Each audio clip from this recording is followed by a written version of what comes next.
Saviez-vous que la population de Bukavu s'élève à 806 940 habitants, étalée sur une superficie de 6 000 hectares, soit 60 km², avec une densité, attention je vais vous surprendre, de 13 449 habitants par km². C'est énorme. À Bukavu, il y a 2 saisons. Celle sèche qui dure 4 mois et celle de pluie, il va pleuvoir maintenant, qui dure 8 mois. Et Bukavu étant une zone montagneuse, avec un sol volcanique et argileux, la pluie a d'énormes conséquences sur ces confinements de maisons et des constructions que nous appellerons anarchiques. Vous voulez savoir comment les personnes construisent, sur quel sol ils construisent, quel danger, ce sera dans cette émission. Merci d'être attentifs.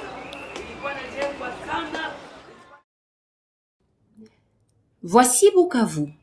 60 hectares de superficie, 3 communes avec une densité de 13 449 habitants par kilomètre.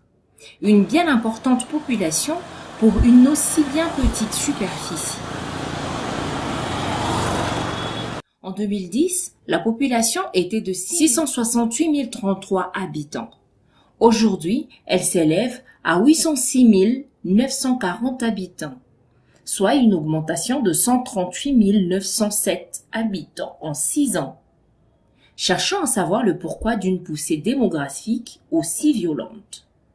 Globalement parlant, de poussée démographique, on comprend qu'il y a une augmentation anormale de population dans une région, et mis à part les naissances naturelles bien sûr. Et ces causes sont liées à quelques facteurs, entre autres la sécurité et la quête de la vie, l'alimentation en fait. La population de Bukavu a grimpé depuis 1997. Entre 1997 et 1998, on a constaté une poussée démographique dans la ville de Bukavu. Et pour ceux qui ont été dans la ville de Bukavu pendant tout ce temps, ils vont se rendre compte qu'il y avait instabilité sécuritaire dans les périphéries de la ville. Disons dans nos villages. C'est pourquoi pendant qu'il y avait des tueries, les gens cherchaient à protéger les leurs. Ils ont quitté les villages pour venir s'engouffrer dans la ville. C'est dans ce sens-là qu'on trouve des constructions qu'on a dans la ville de Bukavu actuellement. Et l'urbanisme n'a pas planifié un programme d'extension de la ville. Aussi, à part l'insécurité qu'il y a, par exemple, si nous parlons de territoires les plus proches dans les Ngwesh et Walungu, vous allez vous rendre compte qu'il n'y a plus de productivité agricole.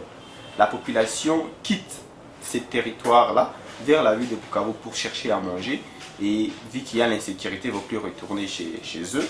Il reste chez son frère ou chez son cousin qui est quelque part dans la ville de Bukavu. Que dans les soucis d'habiter pour de bon la ville de Bukavu.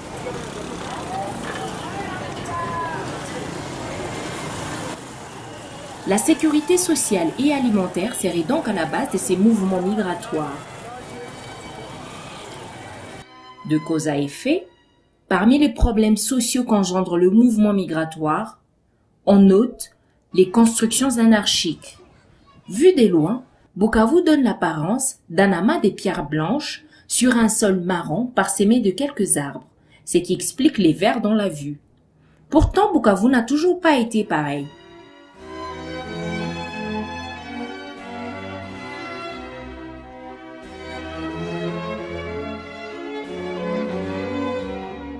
Elle était surnommée Bukavu la verte. Elle était belle, verte, il y faisait beau vivre. Elle était bien urbanisée. De loin tout comme de près, on pouvait distinguer les rues et avenues. Les maisons étaient bien disposées, les normes de construction étaient respectées.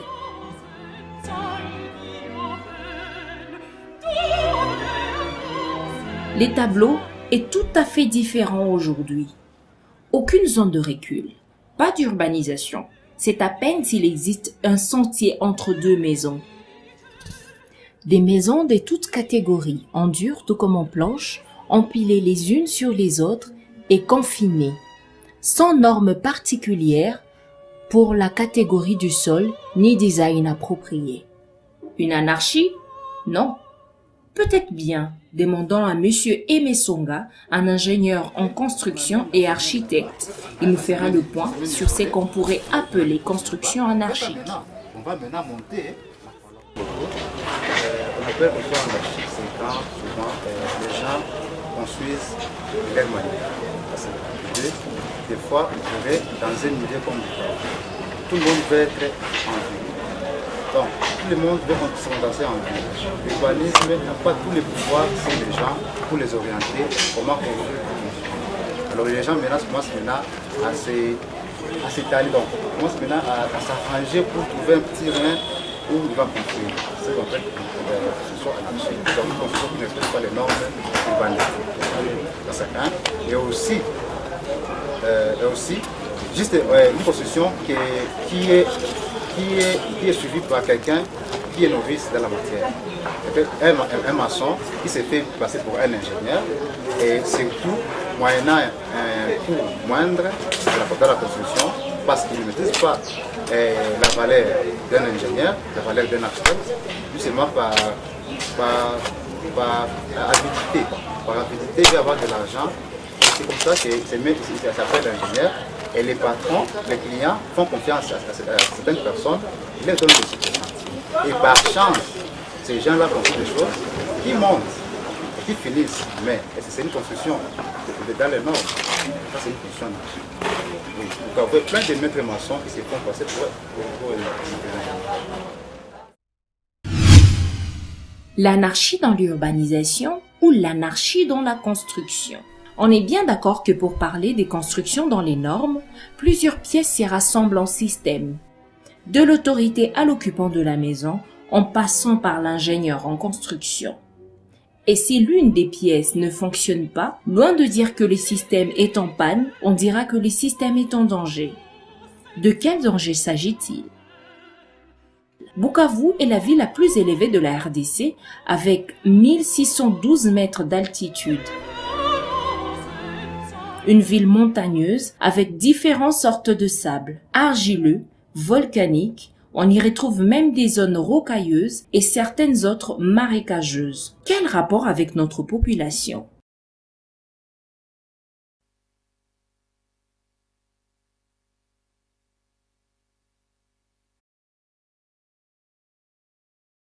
À la quête de la sécurité sociale et alimentaire, de nombreuses personnes sont prêtes à accepter n'importe quel terrain à n'importe quel prix, sans pour autant tenir compte des éventuels dangers que représente ce terrain. Oui, effectivement, là il y a un danger permanent.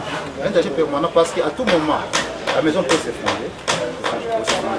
À tout moment, on peut avoir des accidents par oubli des normes, par comme la personne qui a construit.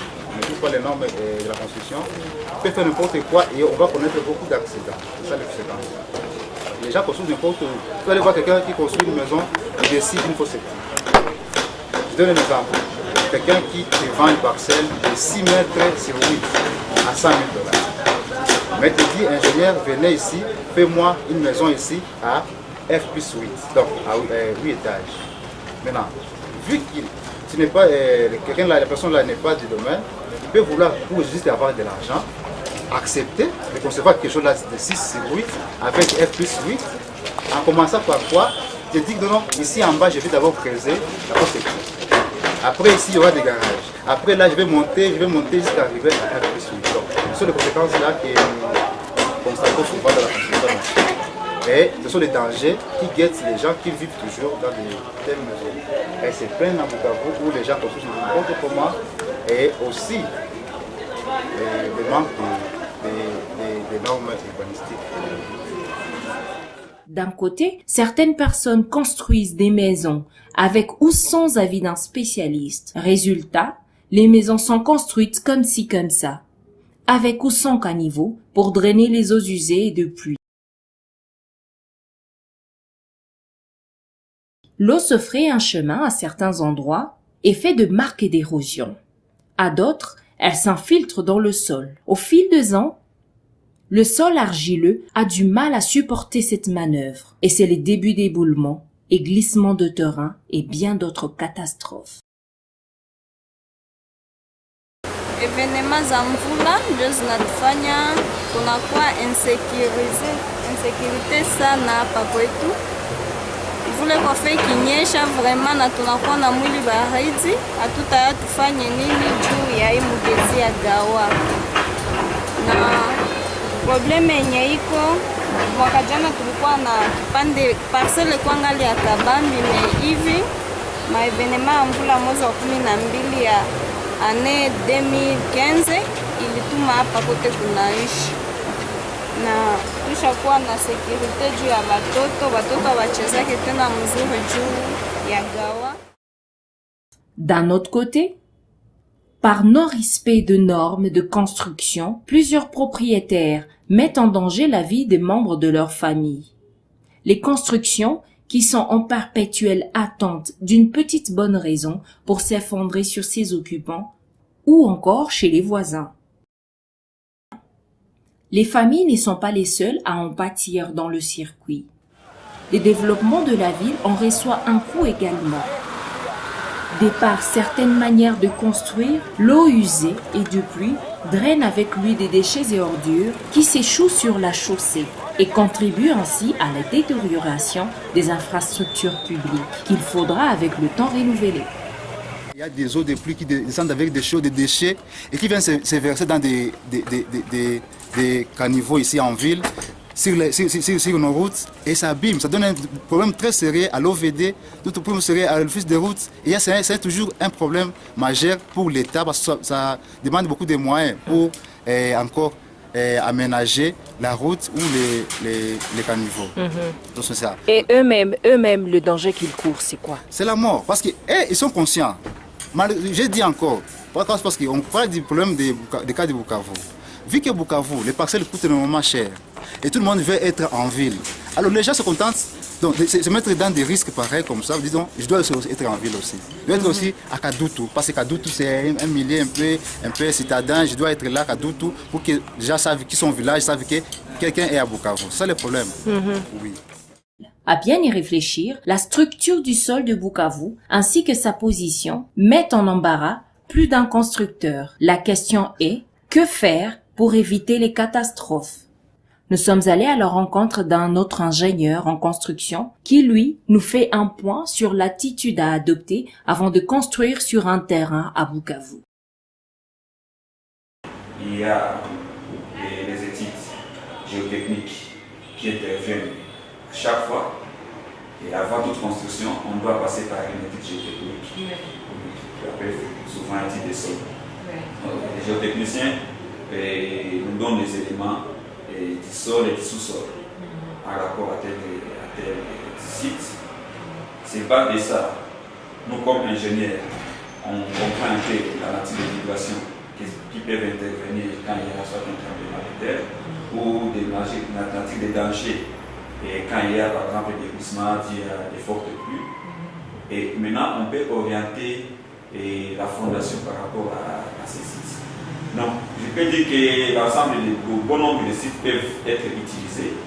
Bon nombre, je n'ai pas dit tous les sites. Bon nombre de sites peuvent être utilisés, mais on doit savoir orienter, on doit faire une étude préalable par rapport à chaque site pour savoir quel genre de fondation mettre là-bas pour pouvoir supporter au mieux la construction. Revenons chez l'ingénieur Aimé Songa. Toute structure a besoin d'une bonne base, qui n'est pas s'effondrer pour connaître qu'il y a des dégâts matériels là. Néanmoins, aussi, les sols, on doit choisir aussi quel sol où on peut construire quoi et pourquoi. Alors, et la fondation, il y a plusieurs sortes de fondations appropriées à tous les terrains. C'est comme aujourd'hui, on peut me dire de construire une villa dans les lacs. Je peux le faire, mais il y aura des conditions spécifiques pour les lacs. Ce sont les études que je vais mener à partir des calculs de structure. Je saurai donc si je vais appliquer tel béton, tel dosage, tel matériau, c'est comme ça. Donc partout on peut construire. Partout on peut construire. Mais si c'est l'urbanisme qui donne d'abord des points de vue, là on sait que non, ici malgré que c'est un terrain marécagé, mais c'est prévu de construction. Il y aura des constructions appropriées à ces terrains-là. Il y a aussi des terrains où on dit ici il ne faut pas construire. Là, il ne faut pas y aller, ça Par exemple, dans les terrains marécageux, est-ce qu'on peut y mettre des maisons comme ça en dur ou des maisons en bois qui sont... Logiquement parlant, dans un terrain marécagé, ce n'est pas conseillé du tout. Mais, comme les gens, comme j'ai dit tantôt, que les gens ont envie toujours de se condenser en ville, que tout le monde soit visible dans la ville, c'est pour ça qu'ils se permettent de construire n'importe comment. Et, chose grave, ils n'ont pas de documents d'urbanisme. Donc, ils font seulement de leur beau gré, donc c'est comme ça. Et étant donné qu'on a déjà commencé à construire, est-ce que vous pensez que c'est conseillé de mettre des maisons à poids lourd ou à poids léger? Moi, en tant qu'ingénieur, je ne peux pas conseiller. Donc, je ne peux pas donner un conseil à qui veut dire, est-ce que papa peut donner un conseil pour prendre les poisons? Je ne peux pas donner un conseil pareil. Donc, justement, il ne faut pas seulement prendre les poisons. Donc, il ne faut pas seulement construire des terrains pareils. Oui. Raison pour laquelle l'État doit aussi aider les gens à les délocaliser. Malheureusement, à Bukavu, parce que le coût est énormément cher. Et tout le monde maintenant a peur. Comment il va trouver l'argent pour aller payer pour passer des 100 000, 50 000. Pourtant, lui, avec les terrains marécagés, avec 1 000 $, avec 500 $, il a une portion de 10, 20 ou 15.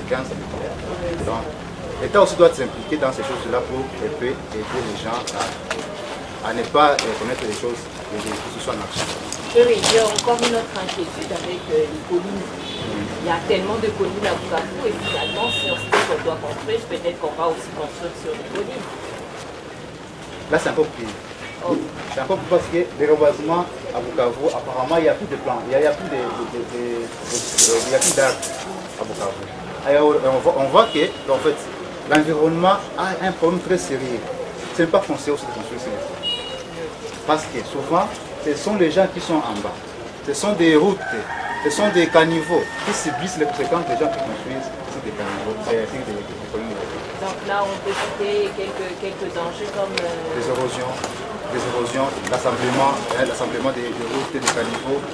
Ça crée beaucoup de dégâts en ville parce que les gens ont mal construit et ils vont construire là des coins où ce n'est pas correct. S'ils sont bien construits et respectent les normes, les murs et maisons sont généralement faits pour protéger les gens. Mais que ne voit-on pas aujourd'hui? Des vrais bombes à retardement. On irait jusqu'à dire des vraies tombes. Mais on n'y est pas encore. On n'est pas encore à la fin de ce chapitre. La population continue à croître, les maisons aussi. À quoi ressemblerait Bukavu demain?